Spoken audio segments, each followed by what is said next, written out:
என் பையனோட ஸ்கூல்ல ஒரு சின்ன ஆக்டிவிட்டி இருந்துச்சு. பிக்னிக் ஆக்டிவிட்டி அப்படின்னு சொல்லிட்டு, அதுக்கு வந்து ஏதாவது பிக்னிக் எடுத்துட்டு போற ஸ்நாக் வந்து ட்ரா பண்ணி அனுப்புங்க அப்படின்னு சொல்லியிருந்தாங்க. சரின்னு சொல்லிட்டு நான் வந்து பர்கர் வரைஞ்சிடலாம். அதான் கொஞ்சம் ஈஸி அப்படிங்கிறனால அதுதான் வரைஞ்சிட்டு இருந்தேன். ஃபைனலா என்னோட பர்கர் இப்படி தான் இருந்துச்சு. இவங்களுக்கு குடுக்குற ஆக்டிவிட்டிலாம் பசங்க செய்ற மாதிரி இல்ல. அதனால நாம தான் செய்ற மாரி இருந்துச்சு. சரின்னு சொல்லிட்டு கொஞ்சம் ட்ரா பண்ணி குடுத்துட்டு, அப்புறம் ஈவினிங் போல கொஞ்சம் வேலைலாம் இருந்தது. அந்த ஊறுகாலாம் கொஞ்சம் சூடு பண்ண வேண்டியது இருந்தது. இது ஒரு இனிப்பு ஊறுகாய்.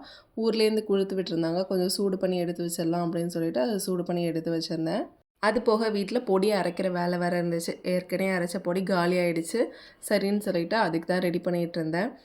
இதோட ரெசிபி ஃபுல்லா வேணும் அப்படின்னா, ஆல்ரெடி நம்ம சேனல்ல வந்து வீடியோ இருக்கு. மறக்காம செக் அவுட் பண்ணி பாருங்க. இன்னைக்கு கொஞ்சம் டிஃப்ரெண்ட்டா வந்து நான் எப்பவும் அரைக்கிற பொடி கொஞ்சம் அரைச்சுட்டு, அதிலே கொஞ்சம் பூண்டு பொடி அரைச்சிடலாம் அப்படின்னு சொல்லிட்டு 2ம் ரெடி பண்ணிட்டு இருந்தேன். நார்மல் பொடிக்கும் ரெடி பண்ணியிருந்தேன். அப்புறம் பூண்டு பொடிக்கும் ரெடி பண்ணியிருந்தேன்.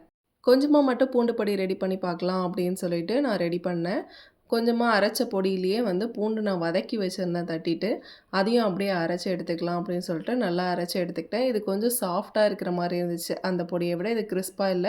ஆனா சாஃப்ட்டா இருந்துச்சு. ரொம்ப நாள் வச்சிருக்க முடியாது. சீக்கிரமா யூஸ் பண்ணிடணும். அப்புறம் டேஸ்ட் பண்ணி பார்க்கலாம் அப்படின்னு சொல்லிட்டு நைட்டு டின்னருக்கு இட்லி ஊத்திட்டு, பூண்டு பொடி தான் ட்ரை பண்ணி பார்க்கலான்ட்டு பார்த்தேன். நல்லா தான் இருந்துச்சு. கொஞ்சம் சவக்கு சவக்குன்னு இருக்கிற மாரி இருந்தது. அந்த கிறிஸ்பெல்லாம் இல்ல. நார்மல் பொடி ஆனா நல்லா கிறிஸ்பா இருந்துச்சு. 2மே ட்ரை பண்ணி பார்த்தேன். உங்களுக்கு பிடிச்சதுன்னா பூண்டு பொடி இந்த மாரி ட்ரை பண்ணி பாருங்க. நல்லா தான் இருக்கு.